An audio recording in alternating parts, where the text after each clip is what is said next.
J'ai quand même été sidérée par la difficulté d'accès à des médias dits mainstream, quoi. Les petits candidats, si on les invite, c'est pour les ridiculiser, en fait. Il y a un rôle des médias qui est de fermer l'offre politique très fortement et qui donne ces résultats-là. Est-ce que tu penses qu'on peut se dire démocrate si on ne soutient pas le RIC? Non. Non, non, je pense vraiment pas. Aucun de nos élus se dira « je ne suis pas démocrate ». Ils sont tous très démocrates. Mais par contre, ils sont tous contre l'idée que les citoyens aient le dernier mot et soient les patrons, les donneurs d'ordre. Ça, c'est clair. Là, on est dans un système où 73% des citoyens souhaitent une réforme. Personne n'en parle. Moi, j'en conclus pas que les Français sont dévots. Je conclus que, bon, tu leur envoies la police, tu leur dis « tu l'auras pas ». Au bout d'un moment, les gens disent « bon, ben, je vais peut-être pas prendre des risques puisque de toute façon, en face, j'ai une élite politique qui concédera pas 1 millimètre de pouvoir ». Les sociétés se polarisent quand il n'y a pas la possibilité d'exprimer le conflit, en fait. En fait, on se rend compte que ce qu'on souhaite mettre à l'agenda, ce qu'on souhaite décider, c'est impossible de l'obtenir. Je pense que le degré de conscience qu'on a aujourd'hui de cette grande arnaque qui a été 2005, c'est-à-dire de dire « vous votez, vous n'êtes pas d'accord, c'est pas grave, on va faire voter quelqu'un d'autre. Tant que vous n'êtes pas d'accord », ça nous montre, encore une fois, ça rappelle à quel point on n'a pas le pouvoir, on n'a pas le contrôle. La qualité démocratique en France s'est effondrée. C'est clair, et il n'y aura pas de retour en arrière.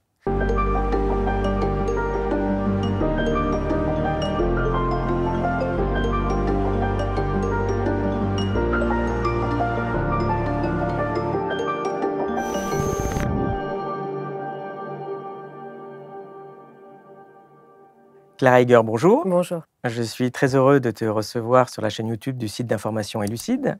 Tu es enseignante-chercheuse spécialisée en relations internationales et tu es aussi porte-parole du collectif Espoir RIC, pour lequel tu t'es présentée à la présidentielle 2022. Dont le but, évidemment, principal était d'essayer de mettre en place et de promouvoir ce référendum d'initiative citoyenne dont on a beaucoup parlé, en particulier au moment des Gilets jaunes. Alors, la première question que j'ai envie de te poser, c'est finalement, quelle expérience tu as tirée de cette candidature? Qu'est-ce que ça t'a montré sur, je dirais, le fonctionnement de cette élection présidentielle? Alors, je commence par une incise, puisque, en fait, comme tu le soulignais, je suis enseignante-chercheuse. Et en fait, il y a quelque chose qu'on sait assez peu, c'est que, notamment aux Pays-Bas, le code de conduite sur l'intégrité scientifique impose aux enseignants-chercheurs où je travaille de rendre visible leur lien d'intérêt quand ils prennent la parole sur une chaîne publique. Et donc, voilà, donc je ne reçois pas de financement autre que celui de mon salaire pour l'Université de Rotterdam. Je n'ai donc pas de lien d'intérêt avec une quelconque entreprise privée, quelle qu'elle soit. Voilà, donc maintenant, pour revenir Aussi étendu pour la présidentielle, alors, ce retour d'expérience? Non, je crois que c'était à beaucoup de niveaux une expérience qui était très enrichissante, qui était très informative aussi. Hein. On a beau étudier les systèmes politiques, connaître théoriquement comment fonctionne le système politique français. Je crois que là, on a vraiment collectivement aussi appris beaucoup des freins qui existent à ce qu'une personne, une citoyenne, soit candidate. Alors justement, ça s'est passé comment et quels sont ces freins? Ben, ça s'est passé. Alors, le projet d'Espoir RIC à l'origine, moi, j'ai pas choisi. Je me suis pas dit tiens, je vais être candidate à la présidentielle. Et puis voilà, on était plusieurs personnes à l'origine du projet, des gens qui étaient très actifs sur la question du référendum d'initiative citoyenne en matière constitutionnelle. Hein, c'était celui-là qu'on portait. On pourra y revenir. Il y avait Raoul Mani-Berton, qui est professeur de sciences politiques, mon conjoint, qui lui avait conçu toute la campagne, Yvan Bachot, qui est celui qui a porté le premier la revendication de RIC, qui a même inventé le terme en France, Patrick Weigel, Léo Giraud, enfin toute une série de personnes assez actives dans ces groupes très militants, et qui ont dit, ben voilà, il ne faut pas relâcher la pression, et dans cette présidentielle, on peut aussi utiliser pour faire parler de la démocratie, de ce que serait une véritable fonction présidentielle. C'était l'autre aspect de notre programme. Puis après, il a fallu un peu choisir qui devait incarner ce projet. La proposition a été faite à Raoul et à moi. Et puis, on a divisé le travail en disant, bon, bah, Raoul va être la tête pensante et moi, je vais être celle qui va essayer de prendre un peu de front les questions et être visible, porter ce projet publiquement.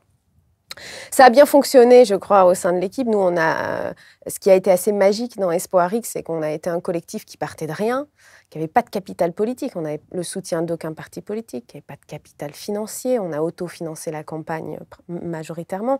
On doit finir avec un budget de peut-être un peu moins de 10 000 euros. C'est rien comparé aux grosses officines de partis. Et un capital médiatique qui était très faible. Moi, je n'étais pas visible. J'avais été choisie parce que, justement, l'idée, c'était de porter une candidature citoyenne et pas forcément des grandes personnalités médiatiques. Et pourtant, on a été le seul mouvement citoyen à avoir 36 parrainages. Aucun des autres mouvements citoyens n'est arrivé jusque-là. Beaucoup ont eu 0. Donc on a réussi à formaliser aussi un réseau de maires et à se rendre compte qu'en fait, il y a beaucoup d'élus au niveau des communes qui sont très insatisfaits du fonctionnement. Tu peux nous rappeler d'ailleurs comment ça marche, ces histoires de parrainage, parce qu'on entend souvent parler, mais... Alors, le parrainage se collecte en 2 phases. Donc, les élus en France, notamment donc les élus locaux dans les communes, dans les conseils départementaux, la région, les députés, ont le droit de parrainer un candidat à la présidentielle. Donc, ils ont un parrainage et c'est le premier qu'ils déclarent qui compte. Parce que tu ne peux pas te présenter si tu n'as pas un nombre de parrainages. C'est un filtre, en fait. C'est un filtre qui avait été créé, qui n'était pas là à l'origine de la 5e, qui avait été utilisé pour écarter les candidatures dites fantaisistes. Ce qu'on sait assez peu, c'est qu'en fait, seule la France a ce système de filtrage, c'est-à-dire avec un président élu au suffrage universel, direct, et pas de parrainage citoyen. Le Portugal, par exemple, ouvre cette possibilité pour toi et moi de parrainer le candidat de notre choix. Nous, on a vraiment ce filtre qui est un filtre des élus et qui impose, alors en général, pour avoir 500 parrainages, il faut en collecter à peu près 800. Et puis, ça se fait en 2 temps. On a un premier temps qui est, on collecte des promesses. Alors, les promesses n'engagent que ceux qui les croient. Et puis, il y a une phase qui est environ de 6 semaines où là, les parrainages peuvent être officiellement déposés auprès du Conseil constitutionnel. C'est très compliqué parce que les formulaires... Enfin, nous, on s'est rendu compte de la machine. Donc, on ne peut déposer un parrainage qu'en format papier, par lettre papier, sur un formulaire qui est un CERFA du gouvernement. Il faut qu'il n'y ait absolument aucune erreur dans le nom ou aucune possibilité dans le nom de l'élu. Par exemple, je ne sais pas si on a changé de nom, il faut que ce soit exactement le nom avec lequel l'élu est enregistré auprès de l'État. Donc, plein de petites choses qui rendent la mécanique très difficile. Et voilà, donc ce chiffre de 36 qu'on peut se dire, c'est très peu, pour nous, est allé au-delà de nos espérances. C'est-à-dire vraiment, on ne pensait pas, on s'était dit, bon, en fait, ça va peut-être mourir de sa belle mort.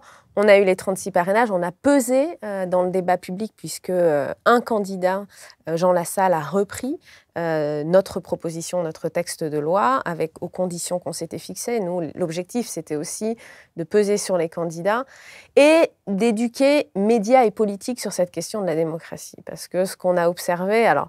Je te donne par exemple en primeur, je me rappelle quand on cherchait des interventions médiatiques, une journaliste, enfin une de l'équipe d'une journaliste de France Culture, dont je tairai le nom, qui nous a dit « Ah non, la démocratie, passionnant, mais ce n'est pas le sujet de cette présidentielle ». Donc ça dit un peu aussi de l'état de la couverture médiatique du sujet dans notre pays. Donc ça veut dire qu'au final, quand tu es, je ne vais pas dire un citoyen lambda, mais enfin même déjà un petit collectif, c'est quasiment impossible de réussir à se présenter au final à la présidentielle, parce que tu ne trouves jamais 500 élus qui sont prêts à mettre leur nom pour te soutenir, quoi. Même si tu as 10 millions de personnes qui seraient contents que tu sois au moins candidat pour le débat, quoi. Je crois qu'il ne faut pas dire jamais, c'est très très difficile. Et le mur médiatique, il est très très fort. C'est-à-dire que même si nous, on a eu 36 parrainages, on était parmi les premiers à avoir eu des parrainages sur le site du Conseil constitutionnel, ça n'a pas été suivi d'invitations dans les médias. Mais nous, au sein d'Espoir X, on perçoit vraiment ça comme une première étape. On a présenté des candidats aux législatives, on a obtenu le sacro-saint chiffre des 1% dans 50 circonscriptions qui permet d'obtenir ensuite des financements publics. Donc, c'est une machine aussi qui... On a été les premiers, quoi. Moi, je me suis collée un peu la première, mais on a acquis de l'expérience, on sait le faire maintenant, on sait quels sont les freins, on a plus de ressources que ce qu'on avait par le passé. Donc peut-être que j'exclus pas en fait que dans l'avenir un candidat citoyen arrive à se présenter à la présidentielle. C'est une question de temps. Donc pour toi, ce serait quoi un peu tes recommandations de réforme sur ce mode de scrutin enfin, au moins, j'ai organisé au moins avec un président élu pour le moment au suffrage universel. J'imagine que tu as aussi une opinion sur ça, mais rien qu'en gardant ce principe-là, qu'est-ce qu'il faudrait améliorer? Moi, je pense que la réforme première, alors, ce qui est toujours difficile, c'est qu'on a toute une série de partis politiques et de candidats qui portent des propositions de réforme des modes de scrutin, de réforme des élections. Ils le mettent rarement en place parce que quand on gagne une élection, on a rarement intérêt à changer les règles du jeu. Moi, je pense que la réforme cardinale, c'est de permettre aux citoyens de modifier les règles du jeu directement. Et donc, on obtiendra un système, un mode de scrutin qui soit bien meilleur. En soi, l'élection au suffrage universel direct, ce n'est pas une mauvaise chose. Si on permet, comme je le disais, si on sort de l'exceptionnalisme français et on a des parrainages citoyens, on pourrait imaginer très bien d'avoir, je ne sais pas, 100 000 parrainages citoyens qui portent un candidat sur une élection présidentielle. Mais ça, c'est vraiment quelque chose ça arrivera de façon très très probable si les gens ont le pouvoir de changer les règles du jeu politique. Et après tout, c'est assez intuitif, nous les subissons. Il est normal que ce soit aux citoyens d'avoir les derniers mots sur ces règles-là. Bon, évidemment, l'idée de se présenter, c'est aussi de faire campagne, de présenter ses idées. Et pour ça, faut avoir du temps de parole dans les médias. Maintenant, on sait que ça devient central, beaucoup plus qu'aller se faire applaudir dans un meeting. Tu as vu, j'imagine, un peu ce qui s'est passé pendant la présidentielle au niveau des écarts de temps. Alors, on a mené, nous, une analyse qui a été assez longue et complexe parce que bon, l'enseignement, le CSA, tenait un décompte précis des temps de parole. Mais enfin, il ne donne pas ça du tout de façon agrégée, simple et lisible. Et donc, on a fait un graphique à partir de ça que j'aimerais que tu commentes.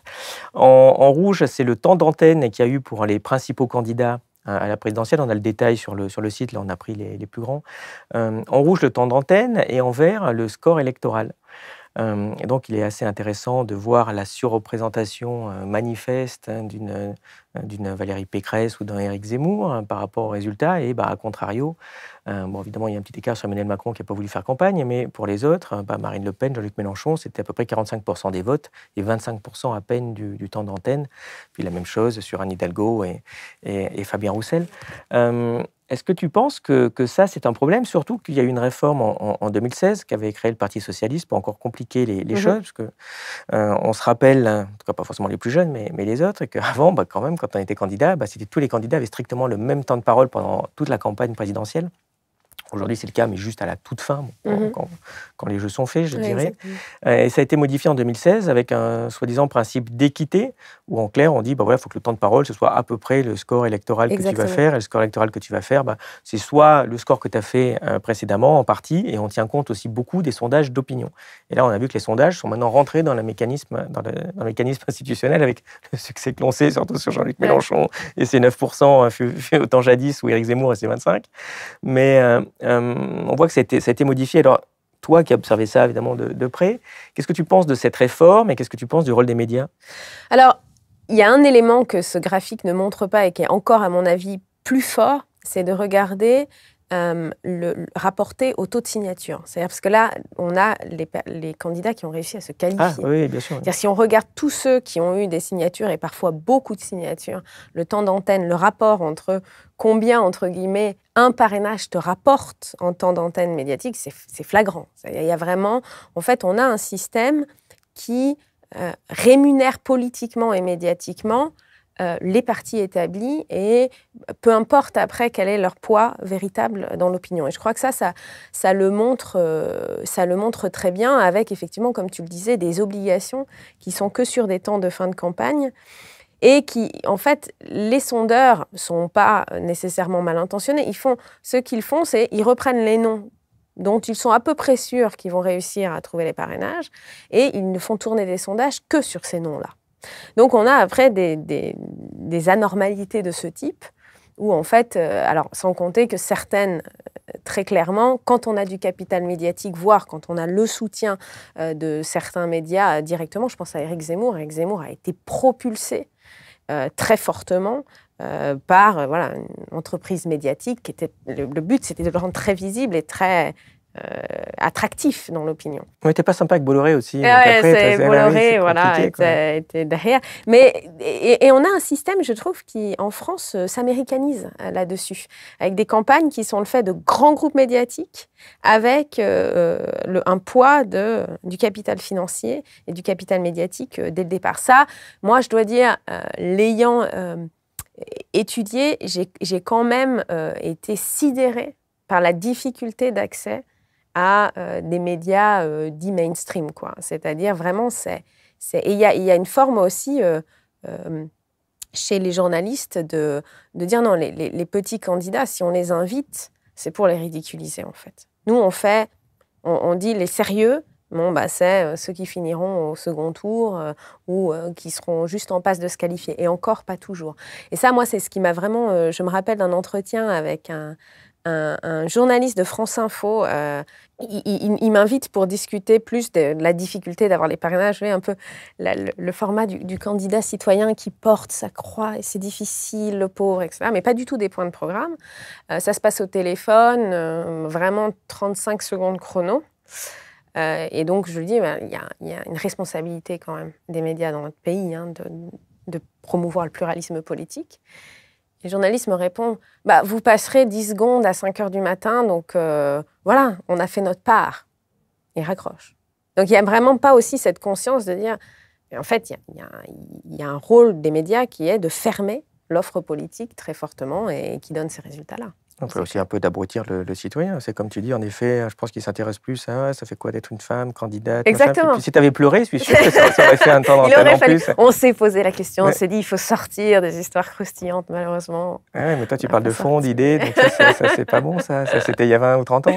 Mais on a eu... Alors, une des choses, par contre, sur lesquelles, et je pense c'est important de le souligner, parce que tout n'est pas noir et morose, c'est qu'on a vu dans d'autres pays, par exemple en Italie, à mesure que les médias étaient discrédités, eh bien, on a vu émerger des chaînes YouTube qui font un vrai travail de fond.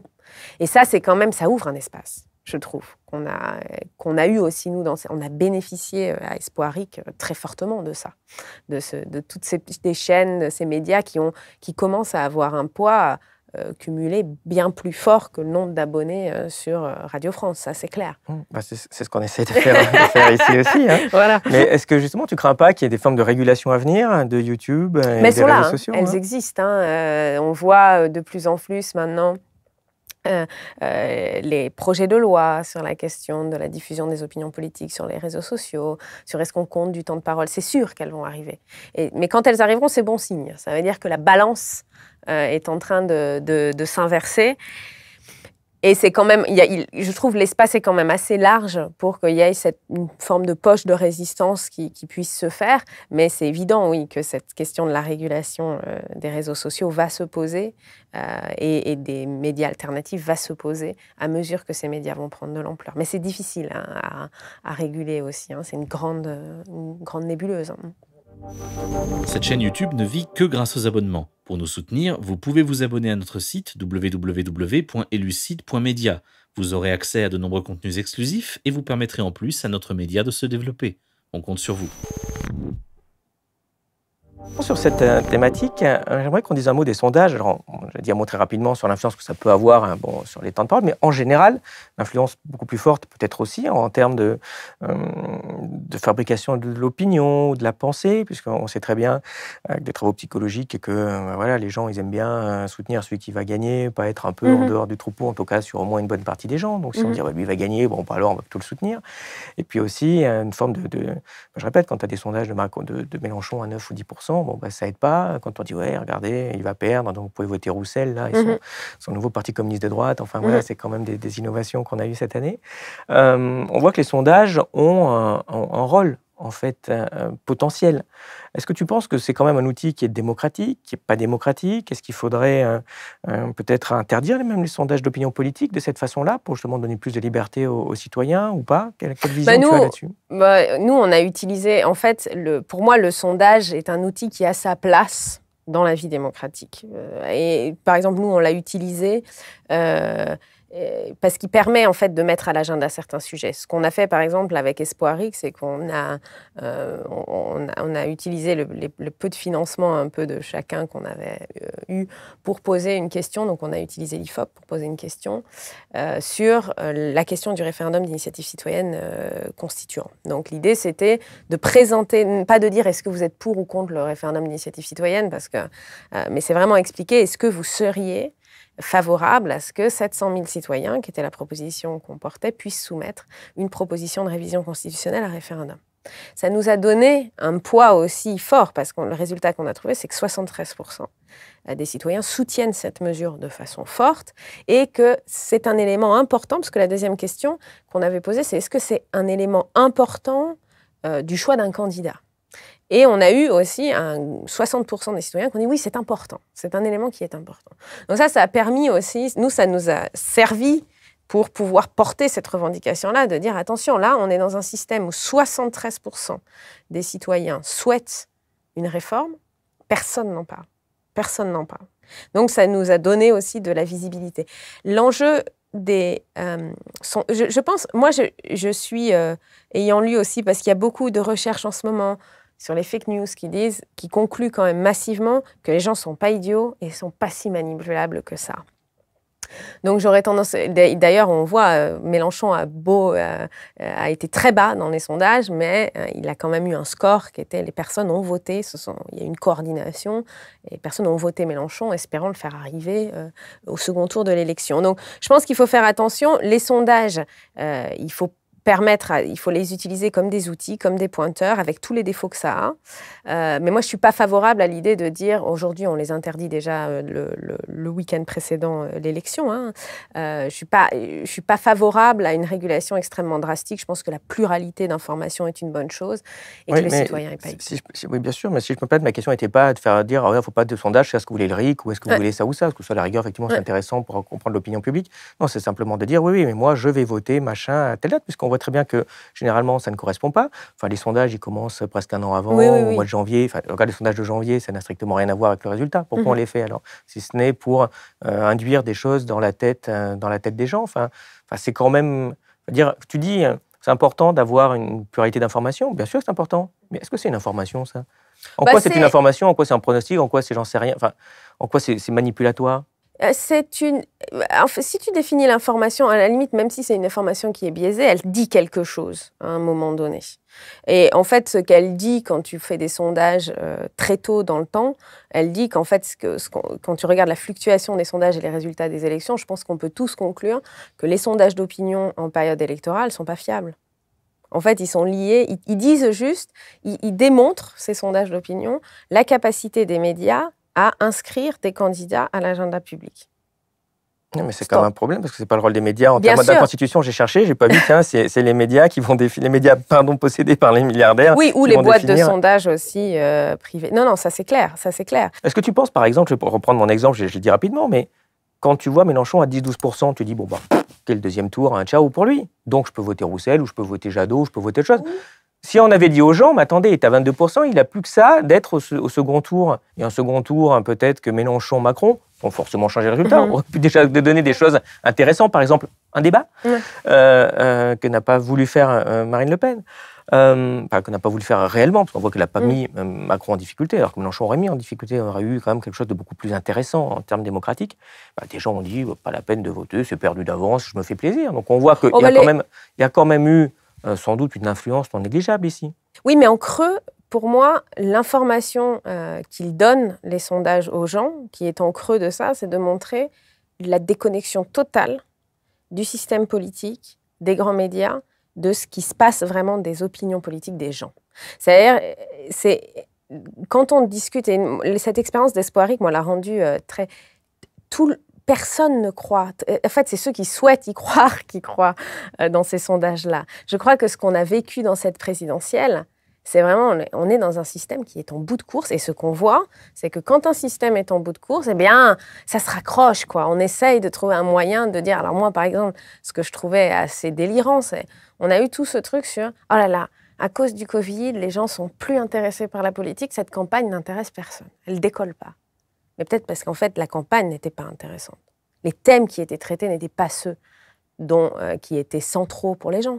On a très peu parlé finalement de niveau de vie, de pouvoir d'achat, de grands enjeux sur en fait quelles sont les grandes orientations pour notre pays, comment on va résoudre des défis, et on le voit aujourd'hui avec la crise énergétique, quelle est la place aujourd'hui de la France dans le monde, sur quel modèle de société on s'oriente. Ça a été complètement absent. C'est une campagne de la petite phrase, et moi je trouve que c'est réjouissant que les gens trouvent que ce type de campagne n'est pas intéressant. Ça indique vraiment qu'il y a... Et quand on voit le résultat, les sondages, ce matraquage et les résultats finaux, on se dit, ben voilà, on a un système politique. Moi, tout ce qui démontre qu'on a un problème de règle du jeu dans notre pays, que si on ne règle pas ce problème-là, alors on mettra des cautères sur des jambes de bois pendant des années, je trouve que c'est une bonne chose. Et ces sondages-là donnent cette information-là, très clairement. Alors, on va reparler un peu des résultats de la présidentielle, mais avant, on va revenir quand même au centre de tes préoccupations, qui est le RIC. Mais j'aimerais, dans un premier temps, en introduction, te faire réagir sur un texte qui n'est pas très connu et qui est très, très intéressant, je trouve, de l'abbé Sieyès en 1789. Alors, ça date. À l'époque, donc, il était représentant du tiers-État, l'Assemblée nationale, qu'il a présidé l'année suivante. Il était membre du directoire, donc c'était quand même quelqu'un un peu au cœur du système. Donc, juste après la révolution de 89, il fait un discours extrêmement intéressant, parce qu'en fait, on se rend compte que sa pensée, c'est finalement la pensée qui existe toujours aujourd'hui dans les élites, sauf qu'à l'époque, en fait, il en parle très franchement. Et je trouvais extrêmement intéressant d'en dire un mot. Dans sa vision, il commence à dire qu'on est forcé de ne voir que dans la grande partie des hommes que des machines de travail, donc des gens pas éduqués, un peu bêtes, mais qui disent, bon, quand même, il faut quand même qu'ils aient une forme de représentation pour décider des lois, sinon ce serait quand même une dictature, il faut quand même leur donner un petit quelque chose. Et il dit, bon, pour ça, il y a deux façons de faire. La première, soit ils se nomment des représentants bien plus capables qu'eux-mêmes de connaître l'intérêt général et d'interpréter à cet égard leur propre volonté. Donc, autrement dit, voilà, on est un peu tous cons, et il y a des gens, des élites, des oracles, qui, comme ça, ils vont bien comprendre, en fait, quel est l'intérêt général et ce qu'on veut, mais sans le comprendre. Ou la deuxième façon de faire, il dit, dans ce cas-là, il faudrait qu'ils décident eux-mêmes de la loi, et ça, ce serait la véritable démocratie. Et donc, il explique que, mais finalement, la plupart de nos concitoyens, ils n'ont pas assez d'instructions, ils n'ont pas assez de temps pour s'occuper de tout ça, c'est bien malheureux. Et donc, il continue en disant, la France n'y est point, et la France, ça ne peut pas être une démocratie. Parce qu'il dit, voilà, si les citoyens, quand ils nomment des représentants, quand ils nomment des députés, dans ce cas-là, ils renoncent à faire eux-mêmes la loi, c'est pas possible. Si ils dictaient leur volonté, si finalement les députés, ils faisaient vraiment ce que voulaient les gens, ce serait plus un État représentatif, mon Dieu, ce serait un État démocratique. Et il conclut en disant, dans un pays qui n'est pas une démocratie, et la France ne saurait l'être, eh bien le peuple ne peut parler, ne peut agir que par ses représentants. C'est pas à lui de décider. Donc, en fait, c'est quelque chose qui est chimiquement pur d'une pensée oligarchique, en fait, aristocratique. C'est toujours celle de la plupart des élites. Ça n'a pas vieilli, qui, évidemment, ne vont pas le dire comme ça. Non, mais ni assez d'instructions. Si, on trouvera. Mais là, voilà, faut être vraiment dans le cœur des gens qui font des grands succès sur Twitter. Mais c'est extrêmement intéressant parce que c'est vrai que ça explique que ce système d'État représentatif qu'on nous vend comme la démocratie, non, justement, c'est pas la démocratie, c'est autre chose. C'est peut-être bien, mais c'est pas la démocratie. Et là, il explique bien pourquoi. Oui, là, c'est clair. Au moins, ça a le mérite de l'honnêteté. C'est à nous de décider. Après, par la suite, il explique aussi qu'il peut y avoir, d'autres penseurs expliquent qu'il peut y avoir des mix. C'est pas forcément tout l'un ou tout l'autre. Et c'est un peu ce que tu dis. Il ne s'agit pas de dire que 100% des lois seraient votées par référendum. Sinon, voilà, ça va nous occuper tous les dimanches. Mais justement, sur cette base-là, qu'est-ce que toi, ça t'évoque et quel lien tu fais avec le RIC ? Moi, je trouve que ça n'a pas vieilli, en fait. Même si tu dis que les gens ne le disent pas comme ça. En fait, aujourd'hui, ce qui a changé dans le temps, c'est qu'aujourd'hui, aucun de nos élus se dira « je ne suis pas démocrate ». Ils sont tous très démocrates. Mais par contre, ils sont tous contre l'idée que les citoyens aient le dernier mot et soient les patrons, les donneurs d'ordre. Ça, c'est clair. Mais ils vont trouver des chemins détournés pour le dire. L'éducation, effectivement. Le fait que ça va être la fin des libertés, quand les gens vont voter n'importe quoi, rétablissement de la peine de mort, etc. C'est la fin de la coopération internationale, parce que le peuple est belliqueux, etc. Et je trouve que ça met en lumière vraiment la période qu'on vit aujourd'hui. C'est que toutes les fois où il y a eu des mouvements d'extension de droit. Et là, bon, on a CIS, mais on n'a pas sa contrepartie. À l'époque, Condorcet rédigeait son projet de constitution, qui était d'ailleurs très soutenu majoritaire, avec, à l'époque, le RIC constituant, des mandats très courts. Et c'était la contrepartie. Et normalement, nous aurions dû avoir une constitution démocrate, au sens, d'ailleurs, où CIS l'emploie. Mais je crois, j'avais aussi regardé... et c'était super intéressant le traitement qui avait été fait sur Jean-Jacques Rousseau. On a oublié qu'il était un grand démocrate et Jean-Jacques Rousseau avait vraiment ce côté de défense des pauvres, en fait, du peuple au sens vraiment des gens qui n'avaient rien. Et Voltaire avait demandé aux autorités de Genève de le mettre à mort, en disant « ces idées sont extrêmement dangereuses, il faut l'empêcher de parler ». Il y a eu vraiment une stratégie, une campagne de discrédit très fort. Je crois que ça montre...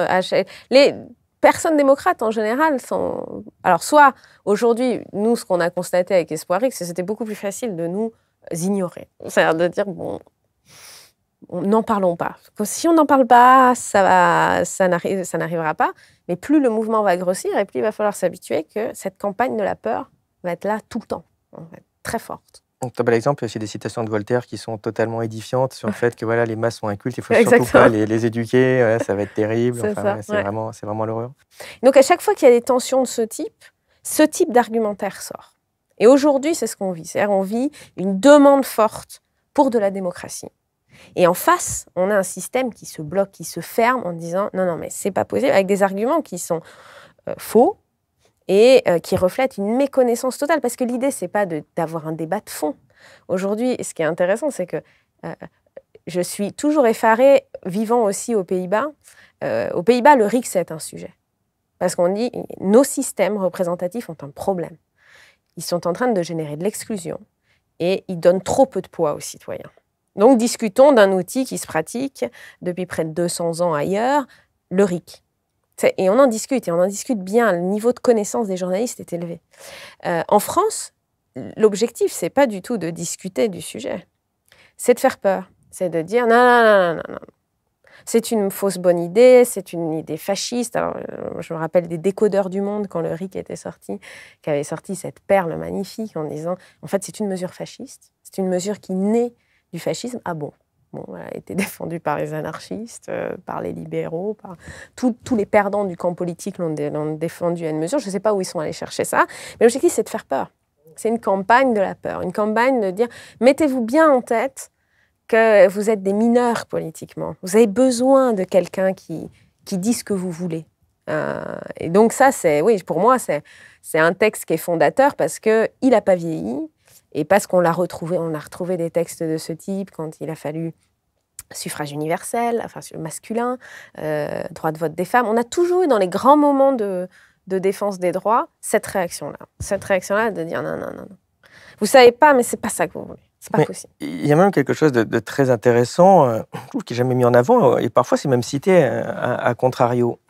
Quand on est dans ce système représentatif, à la rigueur, tu dis, bon, bah voilà, on va prendre un représentant. Donc, alors, comment ça marche? Il va nous promettre faire quelque chose, un programme, on va voter pour lui, il va le faire, c'est notre représentant. Alors, quand même, en théorie, je suis quand même le donneur d'ordre, quoi, mais indirect.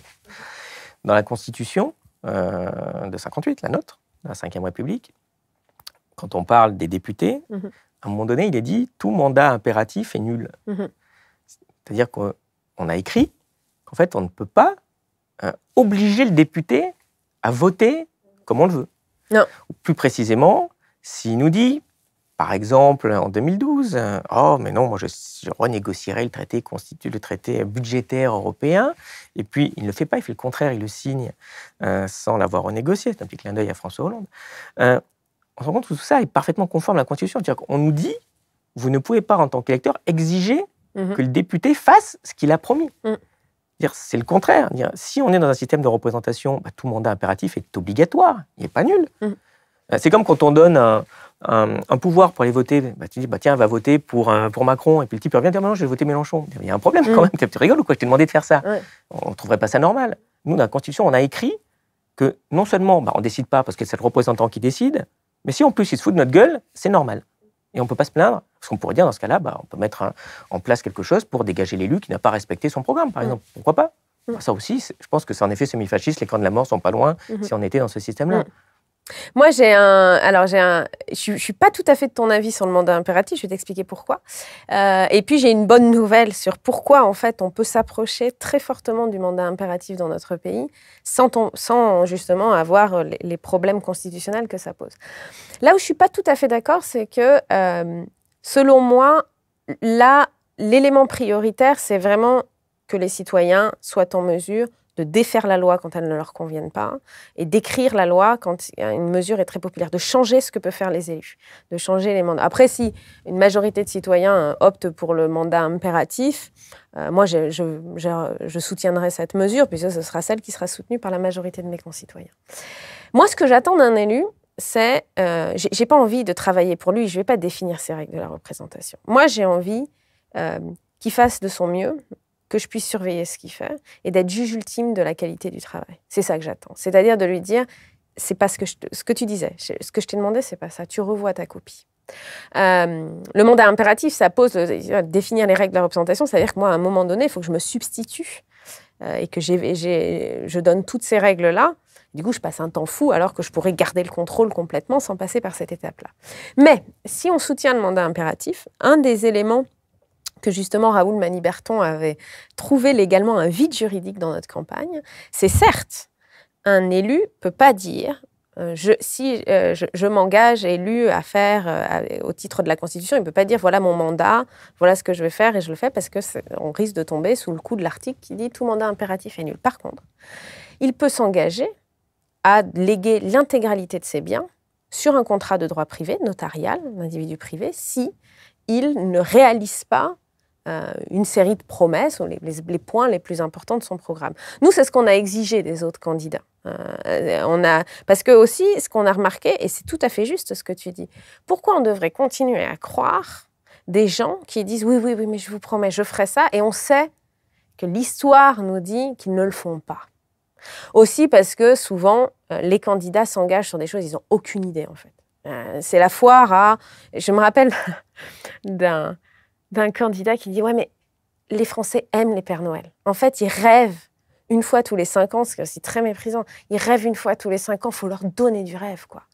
Bien sûr, on ne le fera pas, personne n'est dupe, mais il faut un peu quand même les faire rêver. Et donc, cet outil du contrat privé, c'est un outil pour dire « Non, moi, je ne vous demande pas de me faire rêver.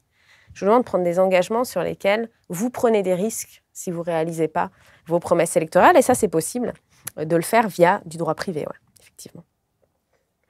Il y a plusieurs façons d'imaginer le RIC. Quelle forme tu défends?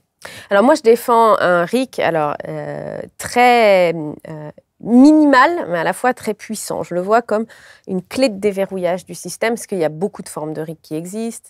En fait, le RIC... Lesquelles existent? Est-ce que tu peux nous expliquer? Je peux expliquer. Alors le RIC, la philosophie, c'est très simple à comprendre. C'est l'idée que chaque citoyen a le droit de faire des propositions de loi. Aujourd'hui, dans notre pays, ce droit, il est restreint à un tout petit nombre de personnes, les membres du gouvernement et quelques parlementaires. Je dis quelques parlementaires parce que c'est vraiment pas évident, quand on est un parlementaire isolé, de faire discuter une loi à l'Assemblée. On en a fait l'expérience, puisque notre proposition de loi pour instaurer le RIC a été soumise à l'Assemblée nationale, n'a été reprise par aucun groupe parlementaire, et donc est morte de sa belle mort parce qu'elle n'a pas été soumise à débat. Donc on a un petit nombre de personnes dans notre pays qui a ce pouvoir-là. L'idée, c'est de l'étendre à chacun d'entre nous, que chacun d'entre nous puisse proposer des lois, des textes de loi, par exemple, et que ces textes de loi, ensuite, soient soumis automatiquement à votation, sans qu'il y ait qu'à aucun moment un élu puisse reprendre en main le processus, puisse dire « Ah non, là, non, ça, on arrête, le référendum ». C'est un peu le RIC que proposait Marine Le Pen, avait un veto présidentiel, par exemple, donc le président de la République pouvait dire « Non, ça, on ne fait pas ». Donc ça, c'est pas ça. Le RIC, c'est le droit d'initier des lois et le droit de voter la loi directement, sans qu'à aucun moment les élus puissent reprendre en main le processus. Ça se aujourd'hui pratique dans 18 pays, 36 pays l'ont en théorie, on pourrait y revenir, mais 18 le pratiquent avec des effets spectaculaires en termes de qualité de la vie politique. C'est quoi les 2-3 pays qui sont vraiment un peu phares sur cette question-là? Alors les pays les plus phares, c'est la Suisse, l'Uruguay, la moitié des États aux États-Unis, les îles de la Micronésie, le Liechtenstein, parce qu'ils disposent d'un RIC qui est celui qu'on défend, parce qu'une fois qu'on peut proposer des lois, ça peut être des lois dites ordinaires ou des lois constitutionnelles. Les lois constitutionnelles, c'est les lois les plus importantes parce qu'elles sont au sommet de ce qu'on appelle la hiérarchie des normes, c'est-à-dire que rien n'est au-dessus de la Constitution. Celui qui a la main sur la Constitution contrôle tout, peut tout faire, y compris changer les règles de la coopération internationale, tout faire. C'est le souverain, en fait. Celui qui a la main sur la Constitution est le souverain. Qui c'est qui a la main aujourd'hui sur la Constitution? Aujourd'hui, eh bien, c'est le président de la République et les parlementaires, 3/5 des parlementaires. Donc, en fait, c'est un droit qui est très, très, très réduit. Enfin, ce président de la République pas seul, il doit passer par référendum ou parlementaire. Et donc, nous, ce qu'on défendait, c'était que les citoyens puissent écrire la loi constitutionnelle, qu'ils deviennent les souverains, en fait, qu'ils aillent... et ça change tout. Ça change tout, pourquoi? Parce qu'un exemple que je prendrais, c'est... On n'a jamais vu, dans ces temps de, par exemple, violence policière à l'égard du mouvement des Gilets jaunes, des policiers être violents à l'égard d'un député. Pourquoi? Parce qu'ils savent que si on est violent à l'égard d'un député, ce député, lui, peut passer une modification constitutionnelle qui change les fonctions des forces de police. Si on est souverain, nous, citoyens, alors ça veut dire que tous les représentants changent de comportement à notre égard. C'est-à-dire vraiment nous traitent comme celui qui est souverain et qui, demain, vous n'êtes pas satisfait du traitement que vous recevez, par exemple, aux impôts, eh bien, vous pouvez changer les règles statutaires et ce que peuvent faire ou ne peuvent pas faire les agents des impôts. Donc, c'est quelque chose qui est très puissant. Donc, nous, on était vraiment focalisés sur ça, dire qu'il faut redonner le contrôle de la Constitution aux citoyens. Ça n'empêche pas d'avoir d'autres types de RIC, mais on pourra y revenir. Ouais, que je comprenne bien, parce qu'en effet, tu nous as parlé du RIC législatif. Donc, moi, je veux faire une loi sur tel point. Il y a aussi le RIC constitutionnel, c'est moi, je veux changer la Constitution. Exactement. Donc, toi, votre collectif, vous n'êtes que sur le RIC constitutionnel? Exactement. D'accord. Pour plusieurs raisons. Alors, la première raison, c'est que parce qu'on est un pays de l'Union européenne, le RIC législatif s'effacera face à une disposition contraire des traités européens. Puisqu'aujourd'hui, le fait que la France soit membre de l'Union européenne fait que le droit européen prime sur le droit ordinaire, je pense qu'il faut le rappeler, pas sur la Constitution, mais sur le droit ordinaire. Et s'il y a contradiction entre une norme de droit loi ordinaire française et une norme de droit européenne, alors la norme de droit française s'efface. Donc ça limite aussi la portée du RIC législatif. C'est pour ça que nous, on a vraiment visé RIC constitutionnel. C'est le RIC qui permet de tout faire, qui donne la souveraineté aux citoyens. Mais pourquoi on ne peut pas avoir fromage et dessert? On peut avoir les deux, si, quand même. bien sûr. Pourquoi vous ne défendez pas les deux à la fois? Ouais. Alors non, parce que l'idée d'Espoir RIC, c'est déjà difficile de s'accorder. En fait, les moments où les mouvements de revendication de droits politiques ont eu des résultats, c'est quand ils se sont centrés sur le plus petit dénominateur commun. Et peut-être, on pourra en parler pour commenter ce qui s'est passé au Chili. Et donc, nous, on avait choisi une revendication minimale, qui était, le texte de loi permettait, donc la réforme constitutionnelle qu'on portait, permettait que le RIC soit applicable directement, puisqu'on avait écrit dans la Constitution tout ce qu'il fallait pour qu'il marche, sans qu'il y ait besoin d'une loi d'application. Donc on disait 700 000 citoyens peuvent proposer une révision constitutionnelle, et puis elle est adoptée si la majorité des citoyens, donc pas de conditions associées, soutiennent cette mesure. Et on avait ajouté aussi l'importance d'avoir une phase de débat avec un pluralisme d'opinions qui puisse s'exprimer aussi dans la Constitution comme principe constitutionnel. Ensuite, une fois qu'on a ce pouvoir-là, on peut faire un RIC législatif, on peut faire un RIC révocatoire, c'est-à-dire l'idée de pouvoir révoquer des élus, c'est-à-dire le président de la République, pouvoir pourquoi pas, pourquoi on ne pourrait pas avoir un droit de dissolution citoyenne de l'Assemblée? Et ça, c'est l'idée. Le RIC révocatoire, souvent, c'est présenté comme une mesure de, on va dire, changer les élus qui est très axé sur des personnes. En fait, le RIC révocatoire, il permet de convoquer de nouvelles élections, de décider de la date des prochaines élections. Pourquoi pas? Pourquoi pas? En plus, on le voit dans la situation d'aujourd'hui, on parle, tout le monde est là, quand est-ce que Macron va dissoudre? On pourrait envisager ça complètement. Nous, ce qu'on voulait, c'était avoir... Quand est-ce qu'on va dissoudre Macron, hein? Voilà, exactement. Ça dépend. Hein. Et l'idée, c'était d'avoir cette revendication minimale sur laquelle on peut tous s'entendre et qui ouvre le champ des possibles et qui ensuite permettent d'avoir un RIC législatif, un RIC révocatoire, un RIC abrogatif, c'est important aussi, ce qu'on appelle... C'est quoi le RIC abrogatif? C'est la possibilité d'abroger une loi ou de suspendre l'application d'une loi, ça dépend. Donc en Italie, par exemple, les Italiens ont un RIC avec beaucoup de limites, puisqu'ils ne peuvent pas porter sur les traités internationaux, sur des questions budgétaires, mais ils peuvent abroger des lois. C'est comme ça, par exemple, que le divorce a été reconnu en Italie par référendum d'initiative citoyenne. Les Italiens ont abrogé la loi qui pénalisait le divorce. Donc, ça permet de faire des choses où ça peut suspendre, par exemple, une loi. On aurait pu penser sur les aéroports de Paris, par exemple, si on avait eu un RIC suspensif, eh bien, au moment où la mesure aurait été présentée, on aurait pu avoir un référendum directement derrière sur cette question-là. Le problème, c'est qu'il faut bien comprendre que à chaque fois, partager le pouvoir, c'est une concession pour les élus qui font au pied du mur. Et d'ailleurs, c'est pas étonnant qu'Emmanuel Macron était absolument contre toutes les formes de RIC, mais ouvert sur la question du RIC local. Pourquoi? Parce que les communes ne décident plus de rien. Et sous son mandat, décident encore moins que ce qui était le cas avant. Donc, pourquoi pas donner aux citoyens un gadget, ils vont faire des petits trucs dans leur commune, et puis, ils ne s'occuperont pas des grands sujets. Ce qu'on observe, c'est que tous les pays, les pays qui ont eu des RIC constitutionnels, qui sont les RIC les plus forts, parce qu'il faut bien comprendre que tous les effets qu'on observe et qui sont documentés, d'ailleurs, un livre là sort en français, une énorme bible qui s'appelle Démocratie directe, avec tous les experts internationaux de cette question, édité par Raoul Maniberson et Laurence Morel. L'idée, c'était vraiment d'avoir la somme, la référence en français sur ces recherches-là, marche avec le RIC constitutionnel. C'est-à-dire marche quand le peuple est vraiment le souverain, c'est-à-dire a cette capacité d'avoir le contrôle sur les normes. Ce qu'on observe, c'est que beaucoup de pays ont un RIC abrogatif et restent bloqués. Voilà, ils ont eu le RIC abrogatif, les parlementaires ont fait cette grande concession, maintenant, on revient tous au bercail, et c'est un problème, c'est-à-dire que ça peut prendre beaucoup plus de temps. Un très bon exemple, c'est les États-Unis d'Amérique.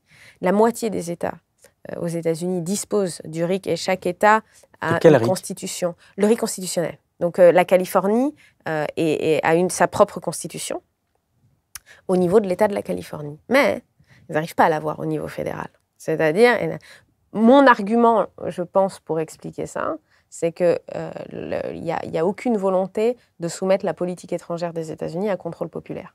C'est quelque chose qui est de l'ordre de lobby, du complexe militaro-industriel. Il n'y a aucune volonté que les citoyens viennent se mêler de ce que font les États-Unis sur la scène internationale. Ce serait quand même très dangereux, parce que ce serait quoi avoir la paix, en fait. Ouais, exactement. Donc, attention.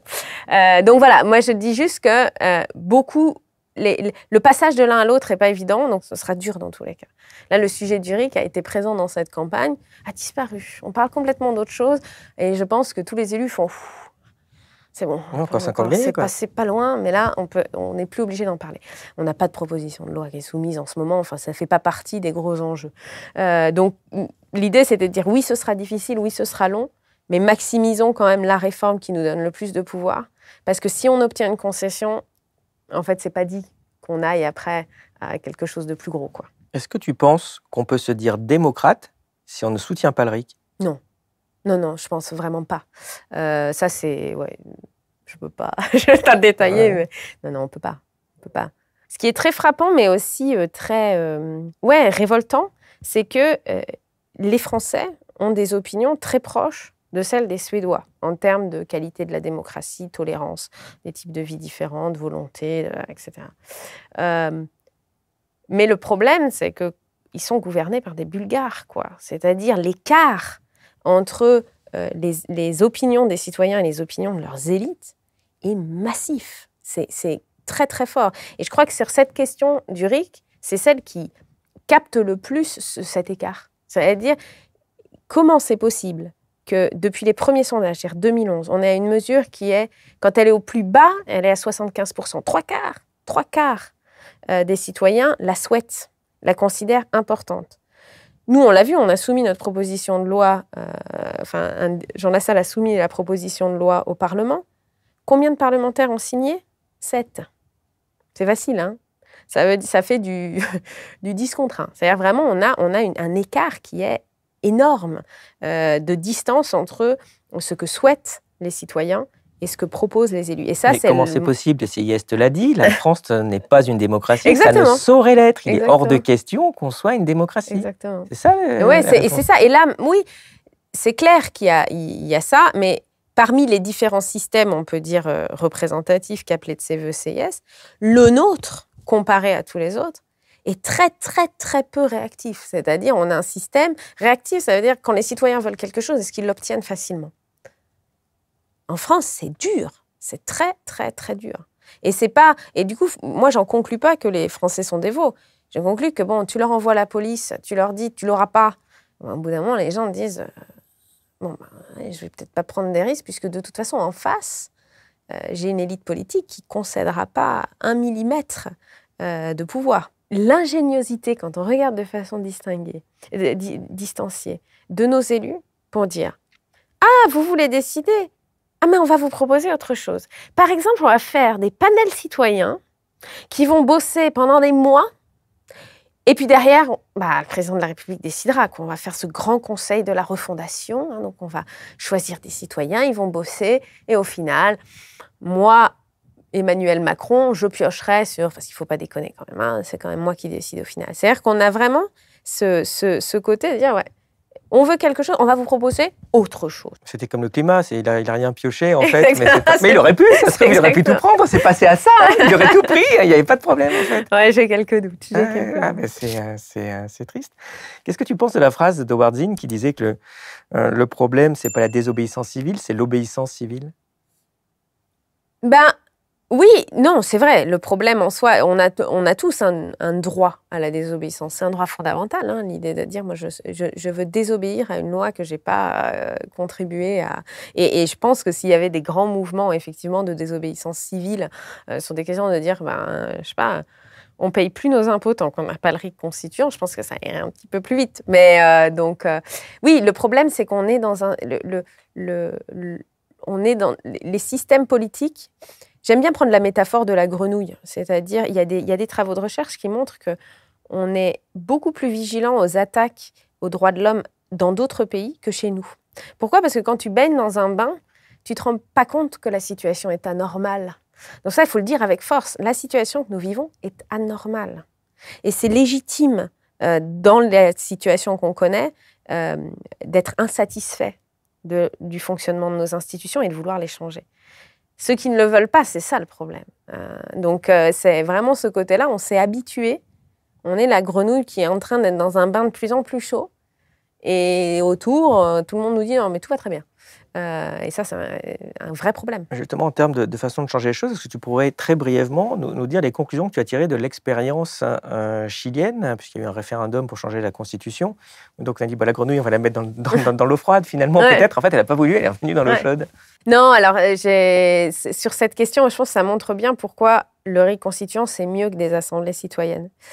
Moi, je trouve que la constituante chilienne est tombée très clairement dans ce qu'on appelle le biais du nirvana. C'est-à-dire de dire, il faut qu'on trouve la constitution la meilleure, la plus longue possible, la plus détaillée possible. Il faut qu'on fasse table rase. On repart de zéro. En faisant ça, le problème, c'est qu'il y aura toujours une mesure qui va cristalliser l'opposition. Il ne faut pas oublier qu'une société, un système démocratique, c'est du conflit. C'est des groupes sociaux qui ne sont pas d'accord entre eux. Et il faut trouver des moyens, des façons de décider qui permettent de résoudre pacifiquement ces conflits et de traiter sujet par sujet. Moi, en voyant l'expérience, si tu veux, avec le recul, ce que j'aurais fait, c'est de dire, en fait, on va faire une constitution qui est centrée sur les droits humains et la division des pouvoirs. On va instaurer un RIC constituant et on qui nous permettra d'avoir une constitution qui s'améliore sans cesse. Il faut sortir de l'idée qu'une constitution, ça peut être quelque chose qui est décidé pour toujours, et qu'on peut arriver à définir toutes les règles qui s'appliqueront. Je crois que ceux qui sont tombés dans cet écueil-là le plus fort, ce sont les États-Unis, qui ont un texte qui est vieillissant, qui ont maintenant une politisation extrême à la Cour suprême, parce que en fait, ce texte est vieux, il est plus pertinent, il est décalé, et qui n'ont pas les outils pour changer la Constitution régulièrement. Une Constitution, ça vit, ça change, ça évolue. Donc, il faut accepter que ça reflète à un moment donné ce sur quoi des groupes sociaux très différents se mettent d'accord. C'est le point. Et après, derrière, on se donne les moyens, via un rite constituant, de la faire évoluer sans cesse. Et je trouve que les peuples, alors Condorcet, c'est quand même lui qui l'a inventé, mais les peuples qui ont compris ça ont tout compris, en fait. On se donne vraiment les moyens d'avoir un système politique qui évolue et qui ne reste pas bloqué et grippé comme le nôtre. Pour finir sur le RIC, j'aimerais te faire réagir à quelques arguments qui sont fréquemment opposés au RIC. Alors, on ne va pas tous les parcourir, mais j'aimerais bien que tu nous fasses part, toi, de ceux qui te semblent le plus importants, le plus intéressant à démonter.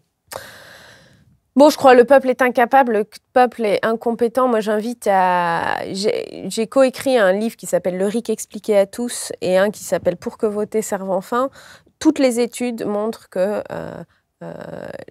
quand les citoyens décident, ils sont plus compétents, connaissent mieux. Et je crois qu'un des bons exemples, c'est ce qui s'est passé en 2005 avec le projet de constitution pour l'Europe, où parce qu'on a voté, et parce qu'il y a eu des débats partout, des personnes qui ont aussi lu le texte, tout le monde ne l'a pas lu, hein, mais personnes qui ont lu le texte et qui l'ont expliqué, on a gagné en compétences sur le fonctionnement de l'Europe et la gouvernance européenne, qui est quand même très alambiquée, beaucoup plus. Donc, quand quelqu'un décide, il est compétent. Si on ne décide pas, bien sûr, quel intérêt aujourd'hui on a à s'informer sur les décisions politiques? Enfin, il faut être quand même un martyr, puisque de toute façon, peu importe, même si on est bien informé, on ne décidera de rien. Donc ça, c'est quand même très bien institué. Un des arguments sur lequel il faut revenir, c'est le 9, la concurrence entre la démocratie directe et la démocratie représentative. Alors, oui, le RIC, notamment législatif, crée une concurrence entre élus et citoyens dans la proposition des lois. C'est une bonne chose, en fait, déjà, cette situation de concurrence où on peut avoir deux façons de faire la loi, parce que dans aucun monde, le monopole des idées a produit l'intérêt général. L'intérêt général, c'est la concurrence des idées et des agendas. Il faut bien comprendre que la démocratie directe, ça se définit comme qui a le dernier mot sur les décisions les plus importantes. Si ce sont les citoyens directement, alors le système est une démocratie directe. On a des problèmes aujourd'hui, on se dit, alors il va falloir voter sur tout. Mais en fait, non. Les représentants sont toujours là. Par contre, ils vivent avec l'épée de Damoclès au-dessus de leur tête, de peut-être voir la décision qu'ils voulaient prendre détricotée complètement par les citoyens, leur mandat changé. L'idée, c'est ça, c'est de faire vivre les représentants sous stress. C'est-à-dire qu'ils se disent, OK, mince, il faut que je consulte plus largement, il faut que je sois plus attentif à quand on a, par exemple, je sais pas, le mouvement des Gilets jaunes n'aurait pas eu lieu si on avait le RIC constituant, en fait. Il n'y aurait pas eu une nécessité d'aller dans la rue longtemps pour des gains minimaux, surtout quand on voit le prix de l'essence aujourd'hui, pour obtenir un changement de loi. Donc il n'y a pas concurrence. Si je peux me permettre, tu as dit finalement, quand le citoyen a le dernier mot, c'est la démocratie directe. Ouais. Mais si je peux me permettre, c'est la démocratie. Oui, on pourrait dire, oui, c'est vrai. C'est vrai. C'est justement quelque chose qui... Mais j'utilise représentatif parce que le terme... J'ai bien compris, mais il faut quand même bien le mettre. Parce que c'est pas une démocratie représentative, comme tu dis, où tu as par exemple un RIC abrogatif à la fin, où tu peux dire non, à la fin, de toute façon, vous avez voté un truc très bien, moi je ne va pas, je l'arrête. Oui. C'est la démocratie. C'est vrai, c'est la démocratie. Non, ça c'est vrai. Parce que c'est un peu une démocratie indirecte, c'est plus une démocratie. Mais moi, si tu n'as pas le moyen de dire je ne suis pas d'accord avec ce qui a été voté, c'est ça qui pose Mais si tu veux, moi, la définition que j'ai de la démocratie, que je trouve, enfin, je te la partage, tu me diras si tu la trouves assez convaincante. Pour moi, il y a des degrés, et la démocratie la plus parfaite, c'est celle qui donne le plus de droits possible aux citoyens. Donc on voit bien aujourd'hui qu'il y a des pays qui ont moins de droits que les nôtres. Je ne sais pas, l'Arabie Saoudite, au Maroc. Oui, ça c'est un tout petit peu moins que les nôtres quand même. Moins que les nôtres. Et puis il y a des pays où il y a plus. L'Uruguay, la Suisse, les citoyens ont plus de droits que les nôtres. La France est un peu entre les deux, quoi. Donc, c'est vrai que... Non, entre les deux, elle est parmi... on a des droits dans notre pays. on est en train d'en perdre, ça aussi, il faut le dire. Je reviens d'une conférence finale d'un projet de recherche que j'ai mené sur l'impact des mesures Covid sur la démocratie. La qualité démocratique en France s'est effondrée. C'est clair. Et il n'y aura pas de retour en arrière. Sur certaines mesures, on a changé le droit en donnant beaucoup plus de pouvoir au gouvernement sur le Parlement. Ça s'est produit, c'est maintenant, quoi. Donc, quand on voit les conseils de défense qui maintenant touchent même l'énergie, alors que le Conseil constitutionnel ne dit rien, alors qu'on n'a plus aucune connaissance maintenant, que le Parlement ne peut plus contrôler les décisions qui sont prises, c'est quand même hallucinant. C'est bientôt, il va nous faire des conseils de défense pour les caries dentaires, pour faire ce qu'il veut sans en rendre compte, en fait. Et la France a vécu... là, j'ai collecté toutes les données sur les états d'urgence. La France est le pays européen qui a vécu le plus longtemps en état d'urgence sous le Covid, devant la Roumanie et la Hongrie. Enfin, je veux dire, ce n'est pas un top 3... on n'est pas entouré de la Finlande et de la Suède, là. On est quand même entouré de pays... Alors, la Hongrie en particulier, qui ont connu un vrai recul autoritaire, ou qui sont des démocraties qu'on appelle fragiles. Donc la France est en train de... La perd, sa qualité démocratique. Enfin, on a connu aussi de sacrés reculs, et je pense qu'on peut discuter. Je ne suis pas sûr, il faudrait vérifier, je ne sais pas, que même en Hongrie, on tire avec des armes de guerre sur la population. Il faudrait regarder sur ce point-là, il faudrait regarder dans le détail. Mais c'est évident qu'en Hongrie, il y a eu aussi une concentration forte. Après, il y a d'autres problèmes, on est bien d'accord. Mais c'est quand même une vraie difficulté. Oui. Aujourd'hui, il y a de nombreux citoyens qui n'osent plus aller manifester. Ah, c'est clair. Ça, c'est clair. Mais quand on a connu ce qui était il y a 20 ans, en France, un jour, les gens auront peur d'aller manifester parce qu'ils peuvent se faire battre, parce qu'ils peuvent perdre un œil. Mais on aurait dit, mais c'est une drogue, toi, arrête, vieux. Non, c'est super grave. Plein de gens ont peur. Et ils ont raison d'avoir peur, en fait. C'est clair. Parce que c'est dangereux. C'est clair. Non, ça, c'est vrai. Ça, c'est évident. Et d'ailleurs, les pays qui ont le RIC constitutionnel ont une plus grande protection du droit de manifester, des droits fondamentaux en général. Donc, ça, c'est évident. Donc, sur la question de la concurrence, c'est un argument hyper facile. C'est de dire, ah oui, on va voter tout le temps. C'est débile. Aujourd'hui, par exemple, alors on pourrait revenir sur aussi les termes, je trouve absurdes, de semi-direct et semi-représentative. La question, c'est vraiment qui a le dernier mot sur les décisions les plus importantes. Et quand ce n'est pas le Parlement, on ne parle pas de régime semi-parlementaire, ça n'existe pas. Donc, cet enjeu-là, c'est celui-là. Ça ne veut pas dire que les représentants disparaissent, ça veut juste dire qu'ils travaillent sous un contrôle permanent des citoyens et la possibilité d'être sanctionnés en tout temps. Mais la démocratie, c'est ça. Donc, on peut se dire non-démocrate. Moi, j'ai des débats plus faciles avec des collègues qui me disent « Non, moi, je ne suis pas démocrate, je suis pour le gouvernement des experts. » Parce que je dis au moins, on est sur... tu ne floutes pas les cartes. Voilà, après, on a un débat intéressant. C'est clair, ouais. Et puis, là, nous, moi, j'invite vraiment à lire les livres qu'on a sortis, puis tous les sites des collectifs qui défendent le RIC. C'est quoi ce que tu as le plus entendu comme argument quand tu défendais ça, incompétent, le peuple est incompétent. La peine de mort, ça a un peu disparu, mais c'est quand même bien là. Celui-là est quand même frappant parce que c'est un des plus ridicules que je connaisse, en fait, tout simplement parce que je ne comprends pas bien. Il me semble qu'on peut voter pour un président de la République et dont le programme serait de mettre la peine de mort et qu'on n'a pas encore dit qu'il faut arrêter l'élection, même si ça risque de bientôt arriver, en fait. J'ai cru comprendre que Macron s'inquiète un peu pour l'élection suivante. Peut-être le plus simple, c'est qu'en effet, il n'y ait plus d'élection, au moins il n'y aura pas de problème. Non, mais ça, j'aime bien que tu dises ça parce que souvent, ce que je dis, c'est qu'il y a beaucoup plus de chances que la peine de mort soit rétablie par un candidat. En plus, surtout vu le peu de contre-pouvoir dans notre pays, que par les citoyens. D'ailleurs, quelque chose qu'on dit très peu, c'est qu'en 1936, sous le gouvernement de Front Populaire, le mouvement ouvrier, les citoyens étaient très favorables à l'abolition de la peine de mort. Il y a eu une proposition de loi, d'ailleurs, qui avait été soumise par l'Assemblée et qui a été retoquée au Sénat, parce que le Sénat est toujours conservateur sur ces dynamiques-là, parce que ils ne sont pas élus directement. Et en 1936, si on avait eu le RIC constitutionnel, la peine de mort aurait été sans doute abolie. On est tout content de dire 81, mais voilà. Pour revenir un peu sur la présidentielle, elle a montré finalement une fracturation de la société en 3 blocs maintenant, une fracturation aussi suivant l'âge. On a vu qu'il y a de très gros écarts, la façon dont votent les jeunes, dont votent les seniors, qui justement sont plus très au fait des problèmes de revenus, de pouvoir d'achat des jeunes, de démocratie, même si certains le sont. N'insultez pas si vous êtes un senior qui soutenait tout ça, bravo, mais ce n'est pas la majorité en fait, on le voit bien. Donc la société est très fracturée. Donc est-ce qu'on peut arriver à avoir pas forcément que d'Éric pour ne pas parler que de ça, mais en général, une démocratie qui fonctionne quand on a des fractures aussi fortes dans la société?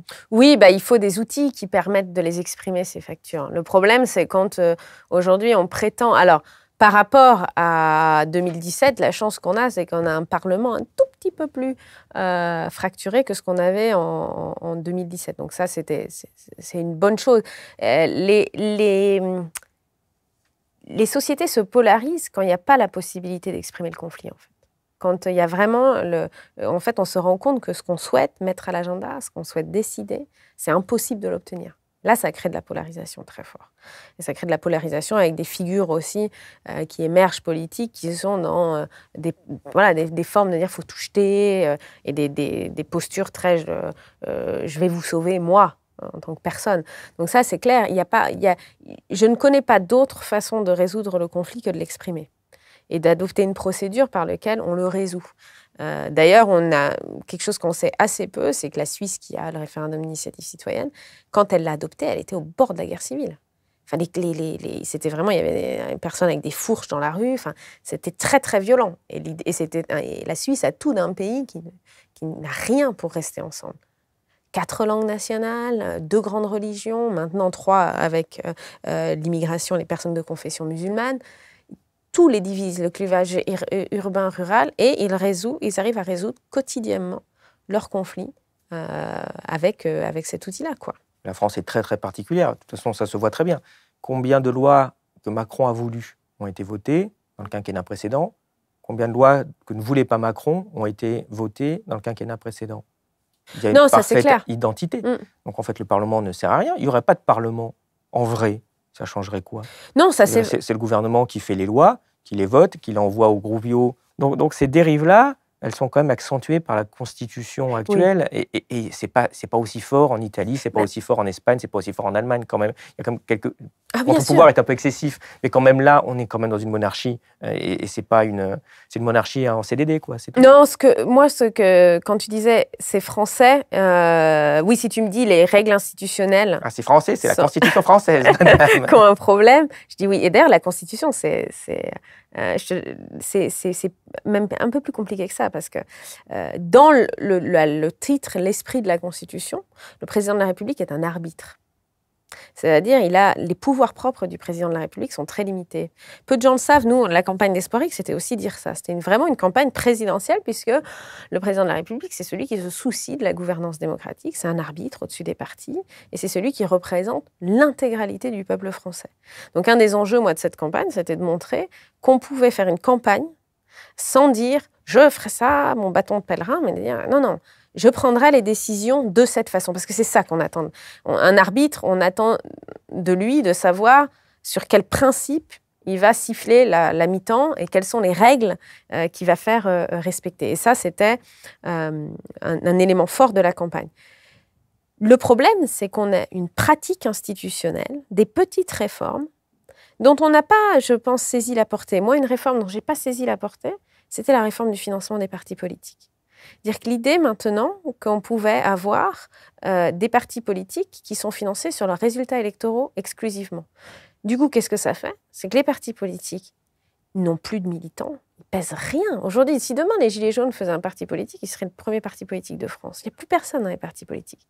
Pourquoi? Parce que les partis politiques n'ont aucun intérêt à avoir des militants. Un militant, c'est chiant, ça pose des questions, ça veut être engagé dans définir la stratégie, alors que le but, c'est de gagner des élections. Donc, on fait quoi? Ça demande à être respecté. Voilà, exactement, ça demande à être respecté.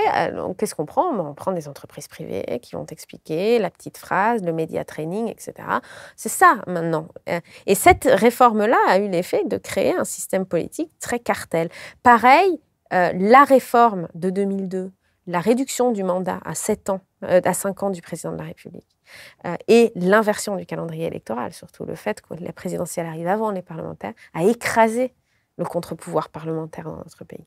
L'a écrasé complètement. Et quand on interpelle, et on devrait tous le faire, quand on interpelle un candidat à la présidentielle en disant « Votre programme, vous ne pouvez pas le faire si vous ne cumulez pas les pouvoirs. En tant que président de la République, sans majorité à l'Assemblée, vous ne pouvez pas le faire. » Il répond... La réponse est oui, mais bon, les Français aiment bien les gens qui cumulent les pouvoirs. Ils aiment bien les leaders forts. Ah bon? Moi, les derniers sondages que j'ai vus, c'est que les situations de cohabitation sont celles qui sont les plus soutenues. L'idée d'avoir un président qui n'a pas sa couleur au Parlement, on respire, parce que c'est ça maintenant, l'enjeu pour nous, c'est de respirer, quoi. C'est de plus se faire tirer dessus quand on va manifester, et c'est de respirer. Et ça voilà, il faut quand même pouvoir le dire. La Constitution est bafouée tous les jours, et nos règles institutionnelles, c'est vrai ce que tu disais, font qu'on a un système qui est de moins bonne qualité démocratique que les Pays-Bas, l'Allemagne, ça c'est clair. On a un pouvoir qui se concentre, s'autoritarise. Il y a quelque chose qui aussi empêche de respirer assez fortement, parce qu'on a beaucoup parlé de référendum d'initiative citoyenne, et quand on parle de référendum, forcément on pense au dernier, en 2005, et donc à l'Union européenne, c'est un vrai problème démocratique. Tu t'es beaucoup intéressé aussi à ces questions-là. Quel est ton regard justement sur voilà, les conséquences? Je ne vais pas dire... En tout cas, j'aimerais insister sur l'aspect aussi évolutif, parce qu'il y avait quelque chose dans un traité de Rome, et puis on est arrivé à une situation aujourd'hui qui n'a quand même plus grand-chose à voir. Et dans le champ des possibles, il y aurait pu y avoir plein d'autres façons d'avoir des coopérations en Europe. On en a choisi une qui aboutit donc à la situation quand même de blocage démocratique actuel. Quelle vision tu as de ça? Tu aurais pu... D'ailleurs, on en a choisi une. Enfin, nous, on ne l'a pas choisi, la modalité de coopération en Europe, toi et moi. Nous, on n'a pas choisi grand-chose, ça c'est clair. Mais je te rassure, tu sais, en fait, on n'a pas choisi grand-chose du tout, si tu regardes de très près ces choses-là. Mais là, tu aurais pu, par exemple, sortir de la même manière qu'avec CIS les textes des pères fondateurs. Ça ne faisait pas de mystère, ils n'étaient pas démocrates. Et l'idée, c'était de dire les citoyens ne seront jamais favorables à un projet de coopération européenne après. Donc, il faut passer au-dessus. Il faut une intégration par les élites. Et les citoyens raccrocheront quand on produira des gains économiques, tu vois, du pain et des jeux. Ils seront contents, ils ne peuvent pas, ces questions-là. Donc voilà, encore, l'idée, c'est de dire l'intégration ne peut pas être démocratique. Or, cet argument, il est démenti tous les jours par ce qui se passe chez certains de nos voisins. Nos voisins irlandais, où l'Union européenne a un taux de soutien de 80%. Je ne sais pas dans quel autre pays de l'Union européenne on a des taux aussi élevés. Ceci étant, comme c'est comme un paradis fiscal qui nous vole tous nos revenus fiscaux à cause de l'Union européenne, c'est sûr qu'ils sont plutôt favorables. Mais pourquoi? Parce que les dindes, en fait, elles ne votent pas pour Noël. Mais les marchands de sapins, oui. Ouais, mais pourquoi alors? Pourquoi ils arrivent à avoir des opt-out, ce qu'on appelle des clauses de sortie, sur plein de questions sur les traités européens fiscaux? Pourquoi ils jouent? On peut être... moi, je ne juge pas le contenu des propositions que porte l'Irlande. Je dis juste, on a un peuple irlandais qui vote à chaque fois, puisqu'ils ont ce qu'on appelle le référendum obligatoire, c'est-à-dire on ne peut pas changer la Constitution sans avoir une votation. Donc à chaque fois qu'il y a un nouveau traité européen, ils votent. Et si c'est non, il faut revoir le texte. Pourquoi? Parce qu'il va falloir qu'il passe. Donc, les Irlandais ont plein d'options privilégiées. Ils adorent l'Europe. Pourquoi? Parce que, ils n'ont pas tout pris. Voilà. Nous, on a voté sur rien. Et on a un projet d'intégration européenne qui s'est fait, qui est vraiment à la mesure de ce que nos responsables politiques veulent. Ils adorent ça. Parce que pour eux, ça leur va. C'est pas, y a pas, rien ne s'est fait dans notre dos, je crois qu'il faut le souligner, parce que maintenant, on a toute la petite musique des responsables politiques qui disent « Ah, l'Europe nous contraint ». Non. Franchement, les mesures qui sont prises, elles sont prises de gaieté de cœur, parce que on a ceux qui décident, qui écrivent le projet d'intégration européenne, soutiennent cette intégration européenne-là. La voie aurait pu être différente. Si on avait la possibilité de voter directement sur ces enjeux d'intégration européenne, on aurait choisi des modalités complètement différentes, j'en suis sûre. Et des modalités peut-être de rapprochement avec certains pays, pas dans d'autres. On serait peut-être hors de l'euro, mais dans Schengen. Voilà, on aurait choisi, comme l'ont fait les Danois, on aurait choisi. Voilà. Et ça ne doit pas être un tabou, en fait, cette question-là. Oui. On n'a pas choisi en 2005 on a choisi très clairement. On a choisi très clairement. Mais parce que, et c'est là, ça montre. Parce qu'on n'a pas eu un petit problème au final, quand même. Là, on n'a pas, en fait, légalement, on a dit non. Et c'est là aussi où ça donne vraiment un exemple de comment notre système dysfonctionne, c'est qu'il suffit de remanier le texte minimalement. Et minimalement, en fait, ça veut dire le paragraphe 74 devient le paragraphe 72. C'est pas le même texte, donc on a respecté le nom. Et de le faire passer par l'autre voie, parce qu'aujourd'hui en France, on a deux voies. On a la voie du référendum, qui est censée être la voie normale. Dans la Constitution, c'est marqué la voie d'adoption, c'est par référendum. Toutefois, le Parlement réuni en congrès peut faire adopter des modifications constitutionnelles. Et parce qu'il y a cette voie-là, eh ben, on change 3 articles, on replace un peu les trucs, on fait passer sensiblement un texte de même esprit, et ça passe. Et ça passe. Alors, ça passe pas parce que je pense que le degré de conscience qu'on a aujourd'hui de cette grande arnaque qui a été 2005, c'est-à-dire de dire, vous votez, vous n'êtes pas d'accord, c'est pas grave. On va faire voter quelqu'un d'autre. Tant que vous n'êtes pas d'accord, ça nous montre, encore une fois, ça rappelle à quel point on n'a pas le pouvoir, on n'a pas le contrôle, en fait, de ce qui se passe. Et il ne faut pas s'étonner, après, si l'Union européenne est impopulaire et si on a, effectivement, de plus en plus de ces enjeux de sortie de l'Union européenne qui se posent. Parce qu'on se dit, mais en fait, comment on reprend la main sur ce processus-là? Mais il faudrait sortir, c'est possible, ce serait grave. Ben, moi, je pense qu'il faut pouvoir... L'enjeu fondamental, c'est pas à moi de dire s'il faut... Déjà, il faut avoir de l'information. T'as 2 d'être face à Macron, si c'est ça. Non, il faut te mouiller, là. Ça marche pas, là. Je peux me mouiller, oui. Non, moi, je pense qu'il faut pouvoir voter sur les dispositions des traités. Mais il ne faut pas voter sur une sortie totale. Parce que l'enjeu, je pense que le Brexit l'a très bien montré là où l'arnaque était. C'est typiquement, le Brexit est l'exemple de ce que veulent les partisans du Frexit en France, c'est-à-dire, et j'ai débattu avec eux, donc je peux en parler, hein, je le dis vraiment en toute sympathie, parce qu'ils participent aussi un peu à flouter le débat, parce qu'il y a toute cette idée de dire, il n'y a pas de RICS, il n'y a pas de Frexit, on ne peut pas reprendre le contrôle si on reste dans l'Union européenne. Ce n'est pas vrai. On ne peut pas faire la loi ordinaire, comme je le disais. Mais reprendre la Constitution, on peut le faire demain, il n'y a pas besoin. Et c'est une bonne nouvelle, je crois. Ça pourrait ne pas être le cas. Hein. Plein de pays, par exemple la Norvège, c'est très difficile de changer la Constitution, bien plus difficile que ça l'est pour nous. Donc donnons-nous aussi Mais c'est normal, ça devrait être très difficile de changer la Constitution. Ça devrait être difficile, ça dépend ce que ça veut dire. La Norvège dit on ne peut pas changer l'esprit de la Constitution. Du coup, une fois qu'on l'a... C'est pas ce que je veux dire. Ça ne peut pas être fait en réunissant le Parlement en 2 minutes, par 3 élites. Il faut que ce soit comme des campagnes longues, machin, beaucoup solennelles. De citoyens, ou qu'il y ait des votations. Moi, je suis vraiment favorable à ce que les dispositions des traités européens soient soumises, que les citoyens puissent voter directement dessus, mais qu'on démêle aussi les sujets. Parce que l'un des problèmes qu'on a, c'est qu'aujourd'hui, les dispositions des traités européens sont très larges. Et on va tomber dans ce que je dirais le biais chilien, on va l'appeler comme ça. C'est-à-dire qu'on peut faire des campagnes très manipulatoires quand on dit, en fait, la disposition qui ne plaît pas, je ne sais pas, c'est l'euro. D'autres choses, ça pourrait aller. On mise tout sur cette disposition-là, comme ça on est sûr qu'il y a une sortie, alors qu'au final, c'est peut-être pas celle-là, c'était peut-être pas l'équilibre le mieux. La question, c'est pas tellement sortir ou rester, c'est les conditions. Qu'est-ce qu'on veut garder? De quoi on veut sortir? Quel type de relation on veut avoir avec nos voisins? Et ça, aujourd'hui, avec la longueur du texte européen, je pense que ça peut se faire que par sujet. Il faut discuter de l'euro en particulier. Il faut discuter de Schengen en particulier. Il faut discuter de la politique agricole commune en particulier.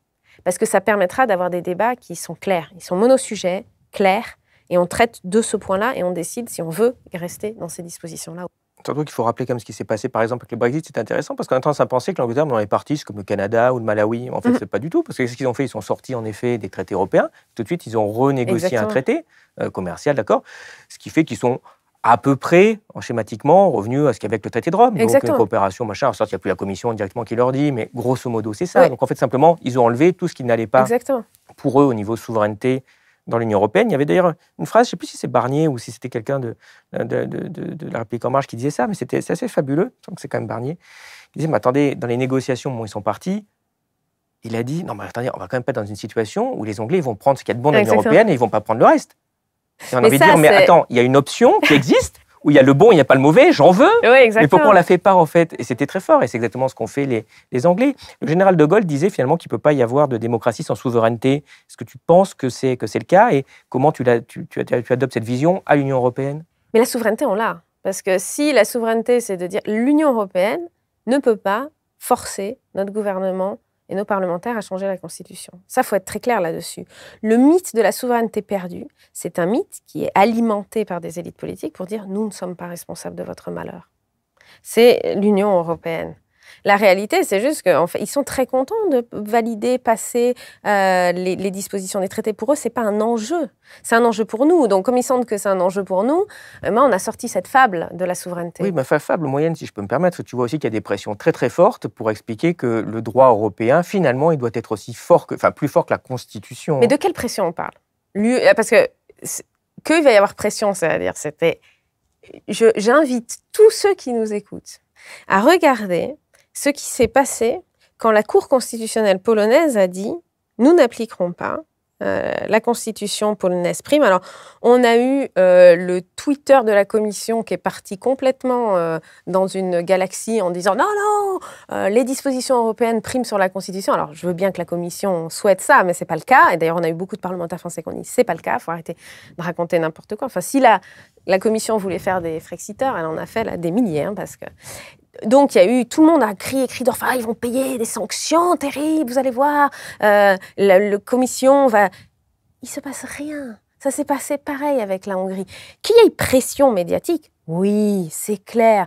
Les Néerlandais ont renoncé, enfin le gouvernement néerlandais, la coalition parlementaire néerlandaise, a renoncé, annulé le RIC abrogatif, qui était en plus que consultatif, parce que les Néerlandais avaient voté pour abroger un traité d'association entre l'UE et l'Ukraine, en disant ça va mal se passer. Ça va mal se passer. C'est fou, ça. Voilà.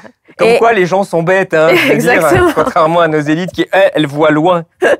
Et donc, il y a eu de la pression, qui est documentée. Il y a eu de la pression sur les députés, parce que, on disait, Pays-Bas est un petit pays dépendant pour son commerce très fortement de l'Union européenne. Il va y avoir de la pression, ça c'est clair. Médiatiquement, on va en entendre parler. Par contre, est-ce qu'on va avoir une armée européenne qui envahit la France, qui met un couteau sous la gorge de nos parlementaires et qui dit « tu signes la disposition du traité » ? Non.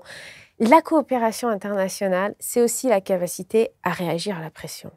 À dire le cap que je me donne. Et la seule façon de réagir à cette pression, c'est d'être soutenu par ses citoyens. Les pays qui arrivent à négocier le mieux sur la scène internationale, on connaît les effets du référendum d'initiative citoyenne, des vraies démocraties sur la coopération internationale. Lesquels sont-ils ? Oui, il y a moins de coopération. C'est une coopération à la carte. C'est long de rentrer dans des dispositions. Par contre, c'est stable et ce sont des partenaires qui sont prisés. Parce qu'on dit, voilà, en fait, quand la France s'engage, on sait que derrière, c'est soutenu par ses citoyens, si on avait le RIC constituant. Donc, à un moment donné, je ne vais pas pleurer qu'il va y avoir pression européenne, c'est vrai. Oui, mais on est dans une oligarchie où nos élites sont déjà soumises à ce point. Oui. Il n'y a pas besoin de faire pression sur Macron. Non, il a été désigné, il est là, il fait... ça, c'est clair. Il y a pas... La capacité de peser, c'est savoir dire non. Quand est-ce qu'il dit non ouais. Mais parce que Emmanuel Macron n'est pas... les gens qui le mettent au pouvoir aussi, c'est, on va dire, les préférences des électeurs d'Emmanuel Macron, ce sont des gens qui sont très, très en soutien au projet de l'Union européenne tel qu'il est. Lui, il n'a pas... Et c'est ça le problème, c'est qu'on n'a plus un président qui représente... Où sont représentés les Français qui souhaitent sortir de l'Union européenne dans la politique étrangère de notre gouvernement? Où sont représentés ceux qui pensent qu'il y a beaucoup de dispositions dans les traités qu'il faut changer? Nulle part. Parce que quand tu es perdant politiquement dans notre pays, tu pèses plus rien. Tu n'as aucun impact sur les décisions. Il faut sortir de ça, je crois. Vraiment, il faut sortir de ça. Mais dans cette volonté sincère de changer les choses, il ne faut pas raconter n'importe quoi et puis il ne faut pas relayer la propagande gouvernementale qui consiste à nous dire « Ah, ma bof dame, vous savez, on ne décide plus de rien. Moi, j'aimerais bien changer, mais on n'est pas souverain. » Non. On voit très bien que les élites poussent justement ce que tu dis, cette vision fédéraliste qui est très largement minoritaire, d'où le problème démocratique. Ils savent très bien que tu fais des référendums, ils perdent, personne n'en veut de leur truc. Est-ce que tu penses du coup que dans cette vision-là, parce que tu dis après il y a un peuple européen, on va arriver à faire une démocratie européenne unifiée, qu'est-ce que tu en penses ? C'est difficile parce que de toute façon, il y a toujours une tension entre la taille de la communauté politique, les citoyens moi, je suis toujours très sceptique sur cette idée d'avoir des grandes communautés transnationales qui vont devenir un peuple, se former un peuple. Moi, je crois plutôt aux petites entités. D'ailleurs, je serais très favorable à ce que l'organisation territoriale de la France soit beaucoup plus fédérale, avec beaucoup plus de rôle pour les communes que ce qu'elles ont aujourd'hui. Le peuple européen, il y a trop de diversité. dans ce qu'on vit. On est dépendant. En fait, nous, la politique, on en fait l'expérience dans nos communes, dans nos régions, même au niveau national. Parfois, c'est difficile en tant que Français de voir d'être dans une logique de prendre des décisions collectives. La réalité d'un Corse, c'est pas la même qu'un Breton. Et pourtant, les lois s'appliquent parfois uniformément et avec un costume le même pour tous. Donc, moi, je crois pas à l'idée qu'il va y avoir un peuple européen, il va y avoir des Mais alors, cette coopérations. vision qui est au cœur de tous nos problèmes, est-ce que c'est pas aussi, dans ta vision de relations internationales, un espèce d'hyper-nationalisme avec les conséquences de tous les nationalismes qui sont des problèmes généralement avec les voisins et avec les autres pays? Comment ça, quand tu dis Les gens qui veulent bâtir une nation, je veux dire, il n'y a quand même pas plus Oui. nationaliste que ça. Ah quand oui, même. oui, l'idée de... Mais oui, mais d'ailleurs, Il faut une des étendre, phrases... l'Union européenne, il faut étendre, il faut l'Ukraine, puis il faut la Géorgie, demain il faudra la Corée du Sud et le Ouais. Japon parce qu'on est l'Union européenne. Mais Alors, c'est un problème, c'est du nationalisme pur. ouais, Il faut mettre les drapeaux européens. faut Tu mets un intensifier. drapeau français, t'as les décodeurs qui viennent t'expliquer que t'es un fasciste. Mm. Mais par contre, le drapeau européen, tu le mets partout. Oui, parce que, Alors là, en fait, c'est bien. je pense aussi parce qu'il n'y a pas d'armée européenne. En fait, il n'y a pas... Ils sont en train de la faire, là. Là, C'est ils bon, sont en ça, train de la tranquillement, faire, sans mais nous là... demander. Moi, j'attends de voir. À mon avis, ça va être très compliqué. C'est-à-dire que je comprends, si tu veux, qu'on perçoive moins comme un nationalisme fort et potentiellement agressif l'Union européenne, parce qu'aujourd'hui, bon, qu'est-ce que tu aimes, l'euro? Enfin, je dis ça sous forme de blague, mais Oui, c'est pas associé. t'aimes les valeurs, et les valeurs créent des problèmes et créent des guerres. Hein. C'est Oui, ça, oui, c'est ça, ce mais c'est pas que problème-là les aussi. valeurs qui créent. Pour moi, c'est l'enjeu. Les valeurs créent des guerres. Ce qui se passe, c'est que on nous a vendu. Moi, à chaque fois, quand j'enseignais sur l'intégration européenne, on dit souvent l'Union européenne, c'est la paix. Oui, C'était avant ça. sous le continent. Mais l'Union européenne est impliquée dans des opérations militaires en Afrique, notamment sur le continent africain, mais aussi l'a été dans les Balkans, etc. Où c'est juste, c'est plus nous on s'assassine plus entre nous, hein. Mais l'Union européenne, c'est pas la paix. Il y a aussi un volet très clairement offensif sur le plan international. Donc je pense que c'est ça. C'est pas, si tu me dis les valeurs, l'idée, c'est de dire attention, il faut bien regarder ce qui se fait au niveau de l'Union européenne. Et je crois que là, ce qu'on vit sur ce qui s'est passé avec l'Ukraine et la Russie, c'est que la posture diplomatique de l'Union européenne, enfin de certains représentants européens, est une posture très impériale. Moi, quand je vois Emmanuel Macron parler de ses projets de politique internationale, il se rêve souverain de cette Europe marchand. Je crois qu'il y a ce mythe un peu d'Alexandre le Grand, qu'on va recréer un grand empire. Bon, ça, c'est sûr que ça détonne, parce que, en fait, la plupart des citoyens, ce qu'ils veulent, c'est pour pouvoir gérer leur quotidien, pouvoir décider, et puis après, avoir des actions de coopération. On en a tous les jours, des actions de coopération. Donc ça, c'est clair que, ouais, c'est un enjeu important et fort du projet d'intégration européenne que cet enjeu de politique internationale, clairement. Une dernière question. Est-ce qu'il peut y avoir démocratie sans contrôle sur la monnaie? Il peut y avoir... on peut reprendre... On n'est pas obligé de contrôler la monnaie pour avoir contrôle sur la Constitution. C'est-à-dire, c'est ça qui est important à démêler, parce que souvent, c'est vrai que les sujets sont liés. Une des questions, nous, qu'on nous posait beaucoup, c'était sur les médias. Est-ce qu'on peut avoir une démocratie? Est-ce que c'est pas dangereux d'avoir le RIC aujourd'hui avec les médias qu'on a? Moi, je peux parier que si on a le RIC, le premier projet de RIC, ce sera une réforme médiatique. Mais il y a beaucoup d'options aujourd'hui qui existent. Est-ce qu'on privatise totalement? Est-ce qu'au contraire, on recrée? Il y a plusieurs enjeux, plusieurs propositions de réforme. Il faut pouvoir en décider collectivement. Pareil sur la monnaie. Sur la monnaie, il faut pouvoir décider collectivement qu'est-ce que ça veut dire aujourd'hui d'avoir la pleine puissance monétaire. Est-ce qu'on veut rester dans l'euro? Est-ce qu'on veut sortir? Et ça peut se faire démocratiquement. Il n'y a pas besoin, il n'y a pas d'étape. Je crois que s'il y avait une chose à dire, c'est qu'il n'y a pas d'étape préalable à la démocratie.